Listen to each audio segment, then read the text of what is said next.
Recent proposal of Cristiano Ronaldo to his girlfriend. Football superstar. After 10 years, Cristiano Ronaldo has made it official. He has gotten engaged. And it was a massive diamond, 25 to 30 carat. If it was mine diamonds, I think it would cost north of millions of dollars. But if it were a lab grown and a more sustainable one, then it would cost anywhere between say 25 to 30 lakhs. पत्थर से हीरा बनाने का काम हमेशा India ने किया है.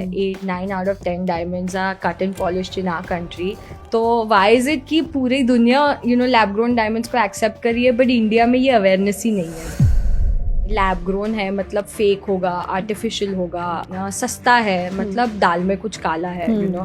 Those are the normal misconceptions, but actually lab grown diamonds 100% real है. They are identical to mined diamonds. Like IVF technology, हम इसमें भी यही कर रहे हैं कि हम DNA ले रहे हैं और फिर उसको एक अलग एनवायरनमेंट दे रहे हैं डेवलप होने के लिए. बट अंत में जो प्रोडक्ट आता है वो एग्जैक्टली सेम होता है. 56% of total diamond sales in the US is now lab grown.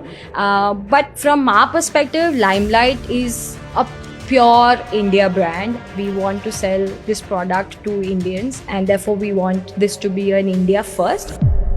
PM Modi, who gifted a lab-grown diamond to President Biden. The government has actually been the biggest cheerleaders of this industry. Not just Modi ji gifting 7.5 carat, but he also called it a green diamond. Not just him, amongst the government, Sitaraman ji has come out in the union budget and spoken about lab-grown diamonds. Piyush Goyal ji has given out, multiple interviews where he's explaining the process of lab-grown diamonds. 1 carat of a natural or a mine diamond shifts 250 tons of land. It emits 57 kgs of carbon, 1 carat. And in the world today, we consume over 100 million carats of diamonds, right? So we can only imagine the kind of, damage that we would be doing. And in terms of the sustainable benefits of lab growns, there's majority of the CVD diamonds that are produced in India, they're 100% sustainable because they operate on renewable energy.